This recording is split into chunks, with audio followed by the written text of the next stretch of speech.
It's not about the money, it's not about anything else, materialistic things. It's about being successful at the club. It's about wearing the shirt. It's about stepping out at Old Trafford in front of, you know, the most loyal fans that you could get. That's what it's about with Manchester United.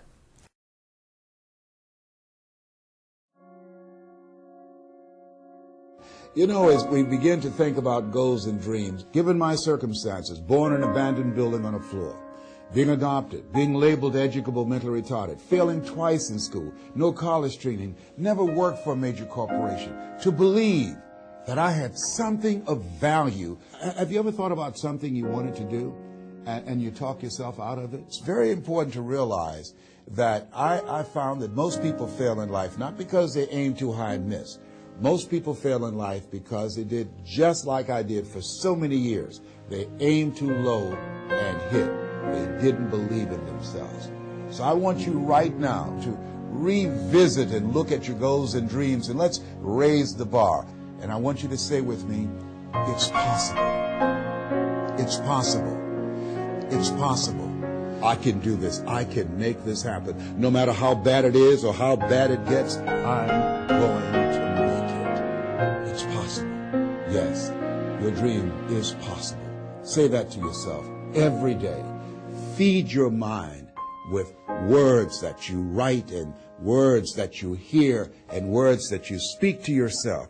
Feed your faith and your doubts will starve to death.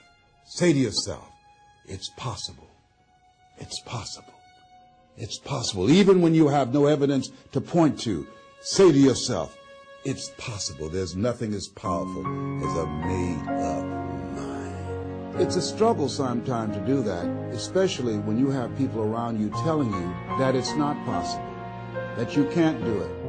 And they're constantly pointing out your failures of the past, constantly reminding you of all of the things that you don't have going for you. I'm reminded of the story of the two little boys that were playing on some ice during the winter.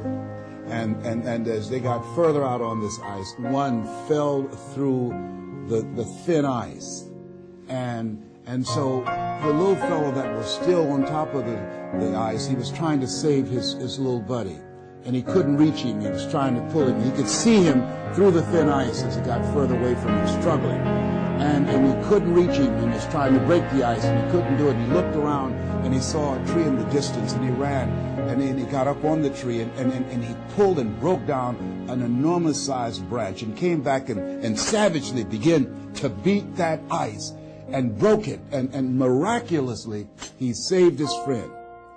And when the paramedics came, and they were able to revive this little boy, they were scratching their heads. They're trying to figure this out. Said, how could this little pruny fellow go up in a tree and break off a branch this size and then come back and beat and break the ice and save his friend? They thought it was just miraculous. It was baffling. And an old guy who was there said, I can tell you how he did it. And they said, how? How did he do it? And he said, there was no one here to tell him that he couldn't do it.